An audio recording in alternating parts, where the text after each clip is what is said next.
నమస్తే. ఇన్నాళ్ళు నన్ను సపోర్ట్ చేస్తూ, ఎంకరేజ్ చేస్తూ మీ ప్రేమని నాకు అందిస్తున్న ప్రతి ఒక్కరికి కృతజ్ఞతలు. అలాగే ఈ వీడియో కూడా ఖచ్చితంగా మీకు ఉపయోగపడుతుంది. లైక్, షేర్ అండ్ సబ్స్క్రైబ్ చేసి మీ సపోర్ట్‌ని నాకు అందించండి. అలాగే ఈ వీడియో పట్ల మీకున్న అభిప్రాయాన్ని కామెంట్ సెక్షన్‌లో కామెంట్ చేసి తెలియజేయండి. ఇప్పుడు వీడియోని చూద్దాం. నమస్తే. Welcome to our channel. నేను పద్మిని. ప్రస్తుతంతో పాటు ప్రముఖ ఆధ్యాత్మికవేత్త, జ్యోతిష పండితులు, అమ్మవారి సేవకులు, దత్త గణపతి ఉపాసకులు మురళీధర శర్మ గారు ఉన్నారు. మాట్లాడదాం. మురళి గారు నమస్తే. మహాదేవ శ్రీమాత్రే నమః. మాస ఫలితాల్లో భాగంగా జూన్ మాసం ఎలా ఉండబోతుంది ద్వాదశ రాశుల వాళ్ళకి అనేది ఖచ్చితంగా తెలుసుకోవాలని ఉంది. ఎందుకంటే గ్రహ సంచారం చాలా అంటే చాలా జరుగుతుంది కాబట్టి అటు గురుగ్రహం ఎలాగో చెప్పారు, గురుగ్రహం మార్పు రీత్యా మీరు వచ్చేటటువంటి ఫలితాలు ఏంటో ఆల్రెడీ చెప్పారు. మాస ఫలితాల్లో భాగంగా ఎలా ఉండబోతోంది జూన్ మాసం ద్వాదశ రాశుల వాళ్ళకి? తప్పకుండా ఈ యొక్క 6వ నెలలో కుజుడు ఎస్పెషల్లీ మనకు మీనంలో నుండి మేషంలోకి రావడం జరుగుతున్నది.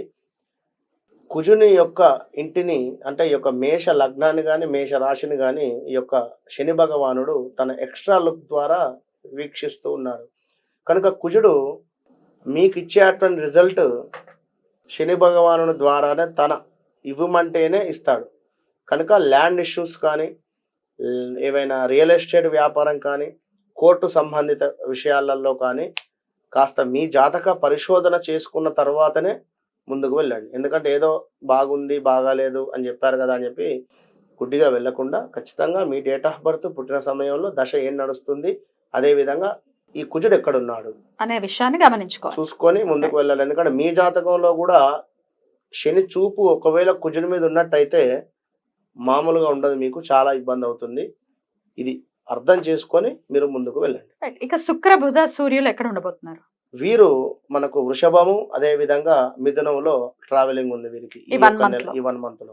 కనుక వీటి ప్లస్లు మైనస్లు మనం ఈ యొక్క వీడియోలో తెలుసుకుందాం. తప్పకుండా. మరి ఈ జూన్ మాసంలో ద్వాదశ రాశుల వాళ్ళకి ఎలా ఉండబోతుంది ఇప్పుడు తెలుసుకుందాం. మరి ధనుసు రాశి వారికి ఈ మాసం ఎలా ఉండబోతోందండి? తప్పకుండా అమ్మా. ధనుసు రాశి వారికి గత 2022 ఆగస్టు నుండి కూడా 23, 24 జనవరి, ఫిబ్రవరి వరకు కూడా చాలా అద్భుతంగా ఉంది. ఎందుకంటే పంచమ గురువు వీరికి సూపర్గా వీరికి కానీ వీరి పిల్లలకు కానీ లేదా సంతానానికి సంబంధించినటువంటి ఇబ్బందులున్న సంతానం ఇవ్వడం కానీ ఇవన్నీ కూడా చాలా బాగా ఇచ్చాడు. మరి యొక్క ధనస్సు రాశిని చూస్తే ఒకసారి శని వల్ల వృత్తుల యందు అంటే పనిచేసేటువంటి పని యందు మంచి ఆదాయము, విద్యా ఉద్యోగ లాభాలు, వ్యాపారం అందు చక్కటి అభివృద్ధి, ప్రతి పని యందు విజయము, సుఖవంతమైనటువంటి జీవనము గడుపుట, కొత్త పనులందు పలుకుబడితో మంచి లాభాలు కానీ అన్నింటా కూడా శని మూలకంగా వీరికి ఇప్పుడు శని బంగారం అన్నట్టుగా ఇట్లా ఆప్తులకు సహాయం చేయుట, ఇంట విషయాలలో శ్రద్ధ వహించడం కానీ అన్నింటా కూడా చాలా బాగుంది. మరి ఒక గురువు 6వ స్థానానికి వెళ్ళడం వల్ల కొంత ఆర్థిక ఇబ్బందులు కావచ్చును, ఆపదలు కావచ్చును అనుకొని వేల తప్పిన భోజనం కానీ కొంచెం గురువును మీరు ప్రసన్నం చేసుకునేటువంటి ప్రయత్నం మాత్రం చేయండి. ఎందుకంటే 6లో గురువు ఉద్యోగ మార్పిడి, అనూహ్య అవరోధాలు, రాజశిక్ష, అదేవిధంగా అగ్నిబాధ, బంధుమిత్రులతో కాస్త మనస్పర్ధలు రావడము ఇవన్నీ కూడా ఉంటాయి. కనుక ఆచితూచి ముందుకు వెళ్ళండి. మరి యొక్క ధనుసు రాశి వారికి పంచమ కుజుడు రాబోతున్నాడు. పంచమ కుజుడు రావడం చేత ల్యాండ్ అమ్మాలి అనుకుంటే ఇది సరైనటువంటి సమయం. ల్యాండ్ రిలేటెడ్ ఇబ్బందులు ఏమైనా ఉన్నా కూడా తేరిపోవడానికి ఇది అద్భుతమైనటువంటి సమయము. పంచమాతు కుజుడు సొంత ఇంటిలో ఉన్నాడు కనుక చాలా అద్భుతమైనటువంటి ఫలితాలు ఇవ్వబోయేటువంటి పరిస్థితి అయితే గోచరిస్తుంది. ఎట్లా అంటే కొన్ని శత్రు సంబంధిత విషయాలలో ఓడిపోయేటువంటి పరిస్థితి ఉన్నది. సంతానానికి సంబంధించినటువంటి కాస్త ఇబ్బంది ఉన్నది. ఎందుకు ఇక్కడ సంతాన ఇబ్బందులు అంటే కుజుడిని శని భగవానుడు చూస్తున్నాడు కనుక ధనస్సు రాశి పిల్లలకు ఏమైనా ప్రమాదాలు అయితే పొంచి ఉన్నాయి, జాగ్రత్తగా ఉండండి.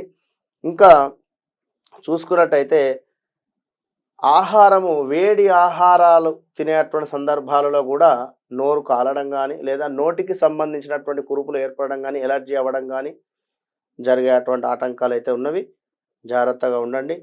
మీకు 11వ స్థానము అదేవిధంగా 12వ స్థానం మీద దృష్టి పడుతూ ఉంది కనుక ధన నూతన వస్త్ర లాభాలు ఉన్నవి, సర్వ కార్య అనుకూలత ఉన్నది.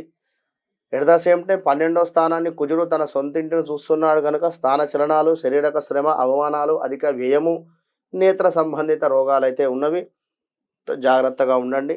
ఈ యొక్క 6వ స్థానంలోనే సూర్యుడు ఉన్నాడు గురువుతో కలిసి కనుక అద్భుతమైనటువంటి లక్ష్య సిద్ధి, ఇంకా కార్య సానుకూలత, శారీరక సౌఖ్యము, ధన సమృద్ధి, ఆరోగ్యము సూర్యుని మూలకంగా. గురువు మూలకంగా కొన్ని మైనస్ అయితే ఈ ఒక్క నెల కొంచెము గత 2-3 నెలల నుండి అయితే బాగాలేదు. వాస్తవానికి ఈ ఒక్క నెల కొంచెము పర్వాలేదు అనేటువంటి విధంగా ముందుకు వెళుతుంది. ఎట్ ద సేమ్ టైం మరలా ఈ యొక్క కలత్ర సమస్యలు కావచ్చును, అభిప్రాయ భేదాలు, సంతాన బాధలు, నిరుత్సాహము, ప్రయాణాలలో నష్టము, అనారోగ్యము. ఇది 15 నుండి 20వ తారీఖు తర్వాత గోచరించేటువంటి పరిస్థితులు కనుక తప్పకుండా జాగ్రత్తగా ఉండండి. ఇప్పుడు ఇక్కడ గురువు, సూర్యుడు, బుధ, శుక్రులు 6వ ఇంట ఉన్నారు. మరి యొక్క 6వ ఇంట మనకు బుధుడు ఉండడం చేత ధన లాభము, విజయ ప్రాప్తి, మాట చెల్లుబాటు అవుతుంది. ఎప్పుడో ఇచ్చినటువంటి మాట చెల్లుబాటు అయ్యేటువంటి పరిస్థితి. గత ఒక 7-8 నెలల క్రితం 1 లక్ష రూపాయలు ఎక్కడి నుండో తెచ్చారు, ఈ నెల ఇస్తా అనుకున్నారు, మాట చెల్లుబాటు అవుతుంది, ఎక్కడి నుండో డబ్బులు వస్తాయి. మరి ఇక్కడ ఈ యొక్క శుక్రుని మూలకంగా తెలవని వ్యక్తులతో కలహాలు, కుటుంబ సమస్యలు, కలత్ర రోగము, అదేవిధంగా స్త్రీ మూలక ఇబ్బందులు గోచరిస్తూ ఉన్నాయి కనుక కొంచెం జాగ్రత్తగా ఉండండి. మీరు తప్పకుండా సూర్యునికి ఆరాధన, అదేవిధంగా కుజ సంబంధిత సుబ్రహ్మణ్యేశ్వర స్వామికి అర్చనలు చేయించుకోవడం కానీ, కుజునికి ఏమైనా పూజలు చేయించుకోవడం కానీ చేసుకోండి.